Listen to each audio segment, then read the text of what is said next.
बिस्मिल्लाहिर्रहमानिर्रहीम। अस्सलाम वालेकुम नाज़रीन इकराम, कैसे हैं आप? मैं नूरुल मलिक हूं और आप देख रहे हैं मेरा यूट्यूब चैनल। नाज़रीन इकराम, नैब तरामीम के ख़त्म होते ही चीज़ें क्लियर होना शुरू हो चुकी हैं।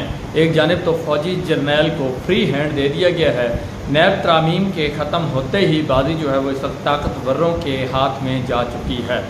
क्या इलेक्शन को भूल जाना चाहिए और बेरहम एहतसाब जिसमें कोई रहम नहीं होगा, और इसका जो है इस वक्त बगल बच चुका है और GHQ की खबरें देने वालों ने तूफ़ान खड़ा कर दिया है।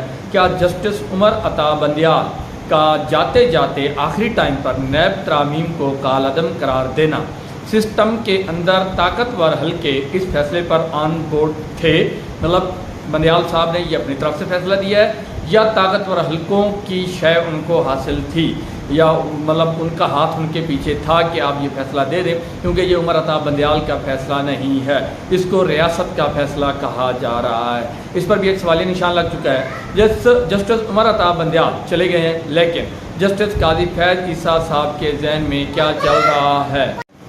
जस्टिस उमर अता बंदियाल साहब वो अब इरेलीवेंट हो चुके हैं, वो चले गए हैं, लेकिन आने वाले चीफ जस्टिस काजी फैज़ साहब के जहन में क्या है, ये बड़ा अहम है।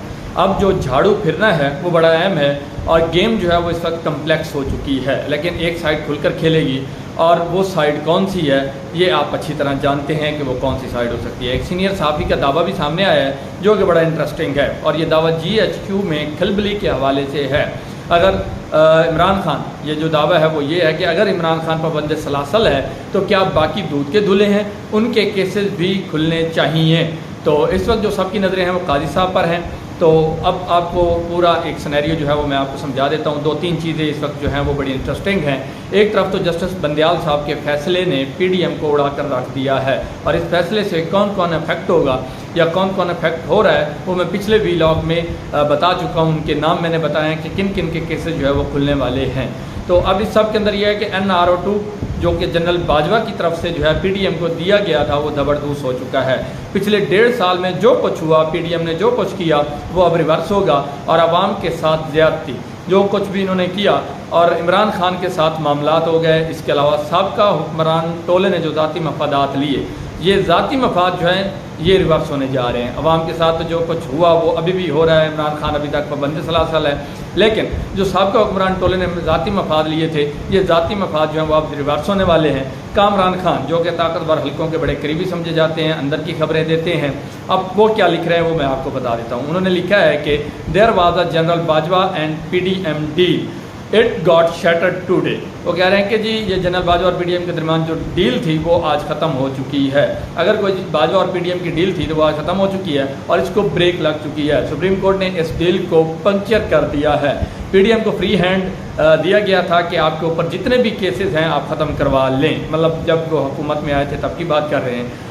अब इस सब के अंदर फैसल वाडा साहब हैं, वो भी जो है ताकतवरों के आजकल बड़े करीबी समझे जाते हैं और इंकशाफात भी करते रहते हैं, और आजकल वो बड़े अहम हैं और अक्सर TV प्रोग्रामों में बैठ के जो है ताकतवरों के हवाले से दावे करते नज़र आते हैं। उन्होंने हफ्ता पहले कहा था कि चीफ जस्टिस जो है आउटगोइंग चीफ जस्टिस मतलब उमर अता बंदियाल के हवाले से उन्होंने कहा था कि जाते जाते वो एक मूव खेलने जा रहे हैं जिसके बाद मियाँ साहब वापस नहीं आएगा। मतलब मियाँ जो आवेगा लग पता जाएगा। तो पहले तो ये कहते थे कि मियाँ आएगा तो इमरान खान को पता लगेगा, लेकिन अब मियाँ साहब आएंगे तो फिर उनको पता लगेगा कि उनके साथ क्या होता है। तो जबकि जनरल आसिम मुनीर डॉक्ट्राइन मतलब हाफिज़ डॉक्ट्राइन जो है वो इस वक्त जो है वो वाज़े हो चुकी है, जो कि डॉलर स्मगलिंग और तेल की स्मगलिंग हो गई, चीनी माफिया, करप्शन का खात्मा, तो ये हाफिज़ डॉक्ट्राइन है। और इसके अलावा इकनॉमिक प्रॉस्पेरिटी, तो इस सब के अंदर जो इकनॉमिक प्रॉस्पेरिटी है ये करप्शन को रोके बगैर जो है वो नामुमकिन है। जबकि सऊदी अरब के तहफ़्फ़ुज़ात के इन्वेस्टमेंट में जो ब्यूरोक्रेसी है ये सबसे बड़ी रुकावट है, लेकिन ब्यूरोक्रेसी को करप्ट किसने बनाया ये भी आप सब अच्छी तरह जानते हैं। और खान के दौर में तो ये ब्यूरोक्रेसी जो है हाथ बांध के बैठ गई थी कि हाथ पे हाथ रख के कि जी हम तो कुछ नहीं करेंगे, हमसे कुछ नहीं होता, क्योंकि उनकी दुकान उस वक्त नहीं चल रही थी। इमरान खान ने जिस तरह का हाथ रखा हुआ था।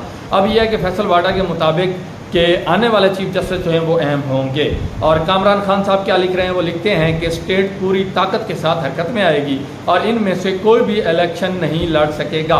कितना डरावना ख्वाब है, ये कामरान खान के अल्फाज हैं। और इसके अंदर उन्होंने तस्वीर भी लगाई हैं कि जो लोग इलेक्शन नहीं लड़ सकेंगे वो कौन कौन से हैं। शहबाज शरीफ साहब, आसिफ जरदारी, मौलाना फजल रहमान, नवाज शरीफ, मरियम नवाज और इमरान खान। इनके बारे में इन्होंने कहा कि ये आइंदा इलेक्शन भी नहीं लड़ सकेंगे। और सुप्रीम कोर्ट के फैसले ने गिलानी, शरीफ और जरदारी ख़ानदान के केसेस को रिस्टोर कर दिया है और इलेक्शंस गैर मुइना मुद्दत तक के लिए मुलतवी होते नज़र आ रहे हैं। अब यहाँ पे एंट्री होती है जर्नैल की। वो कौन है? नैब चेयरमैन लेफ्टिनेंट जनरल रिटायर्ड नज़ीर अहमद भट्ट।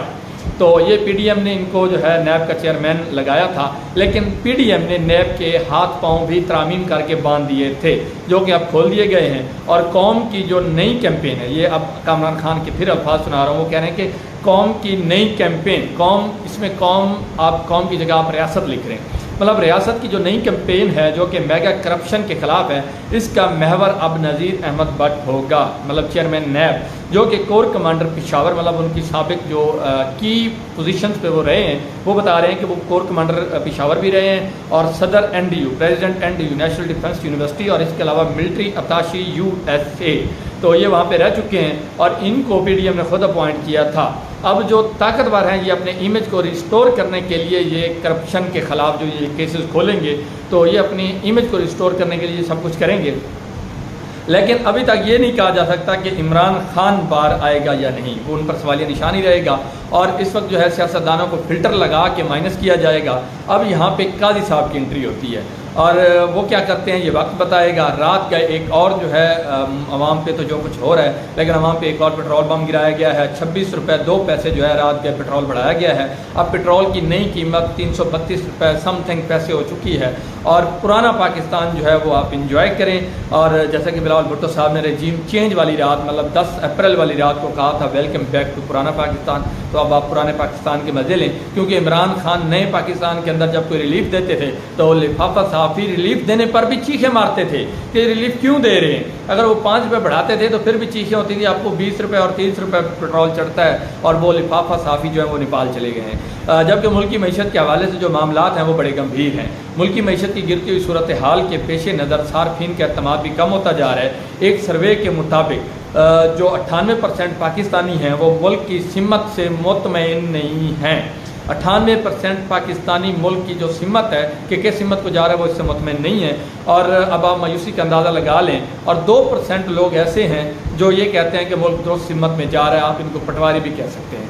तो जबकि 76% पाकिस्तानी मुल्की मईशत को कमज़ोर और 68% अपनी जो माली सूरत हाल है उसको ख़राब कह रहे हैं। जबकि 66% पाकिस्तानी आने वाले 6 माह के दौरान भी हालात की बेहतरी के लिए पुरुम्मीद नहीं है। जबकि 60% पाकिस्तानी जो है मुस्तकबिल में अपने हालात जो है मज़ीद कमज़ोर, माली हालात जो हैं वो मज़ीद कमज़ोर देख रहे हैं।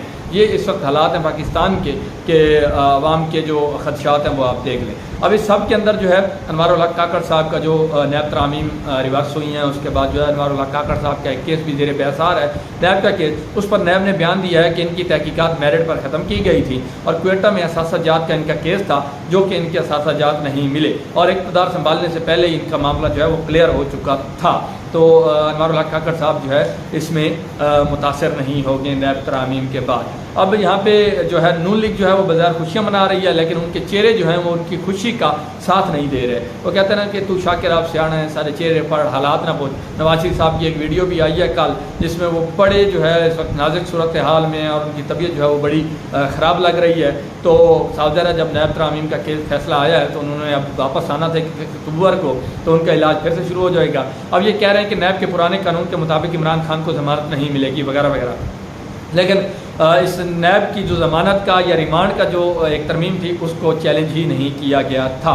अब यहाँ पे जो है इमरान खान को अगर ज़मानत नहीं मिलेगी, वैसे भी उनको कौन सा ज़मानतें मिल रही थी, वो तो जेल के अंदर ही हैं। और इस वक्त जो है जो एजाज़ हसन साहब हैं, काजी फैज़ साहब की बात करते हैं, उनके बारे में एजाज़ हसन साहब कह रहे हैं कि जो कि पाकिस्तान के बहुत बड़े लीगल माइंड भी हैं। और उनका कहना है कि उमर अता मदयाल का दिया गया फैसला सिर्फ 2-3 दिन के लिए है। काजी फैज़ साहब हलफ उठाते ही नया बेंच बनाएंगे और काजी साहब का मौक़िफ़ वही है जो कि जस्टिस मंसूर अली शाह ने इस फैसले में इख्तलाफी नोट की सूरत में लिखा है और वो इख्तलाफी नोट जो है वो अक्सरीती हो जाएगा। कोई साफ़ी जो कि काजी फैज़ साहब को पता नहीं क्या समझते हैं और जस्टिस बंदयाल साहब के ऐसे जस्टिस बंदयाल साहब के बारे में ऐसे अल्फाज इस्तेमाल करते हैं जो कि मैं आपको बता भी नहीं सकता। अब यहाँ पे मुतीउल्लाह जान साहब हैं, वो क्या कह रहे हैं? वो कह रहे हैं कि पीर को नए चीफ जस्टिस फैज़ ईसा साहब 2 जजेस से मुशावरत करके प्रैक्टिस एंड प्रोसीजर बिल के मुतल्लिक फुल कोर्ट तश्कील देते हैं और इस पर स्टे ख़त्म करते हैं तो कानून अपने मतन के मुताबिक 20 अप्रैल से लागू होगा। और जिसका मतलब ये है कि 20 अप्रैल के बाद इस कानून के ख़िलाफ़ जो भी बेंच तश्कील दिए गए और जो फैसले दिए गए हैं उन पे झाड़ू फिर जाएगा। और supreme court practice and procedure bill पर फैसला किए बगैर सुप्रीम कोर्ट आईनी जिम्मेदारियों को पूरा करने से कासिर रहेगी। मतलब वही बात कि बंदियाल के भी सारे फैसले रिवर्स होंगे। अब काजी साहब अकेले ये जो काजी साहब के हिमायती या लिफाफा ब्रिगेड है वो अब जो है कह रहे हैं जी फुल कोर्ट, अगर कोई जो है काजी साहब से इख्तलाफ भी करता है कोई जज तो उसको निकाल के भी बाकी जो है वो फुल कोर्ट बनाई जाएगी। मतलब अब काजी साहब अगर अकेले भी कोई केस सुनेंगे तो वो उनके मुताबिक फुल कोर्ट ही होगा। तो अब यहाँ पे अनवारुल्लाह काकड़ साहब हैं, वो मुख्तलिफ चैनल्स को इंटरव्यू भी दे रहे हैं और उनसे नाम लेकर पूछा गया तो उन्होंने कहा कि जी नैब से हर सूरत तामन होगा और कोई रुकावट हम नहीं बनेंगे। मतलब नवाज शरीफ के बारे में सवाल किया गया तो उन्होंने कहा कि कानून अपना रास्ता खुद बनाएगा। खुश रहें, मेरे चैनल को सब्सक्राइब करना, वीडियो को लाइक करना ना भूलिएगा। अल्लाह हाफ़िज़।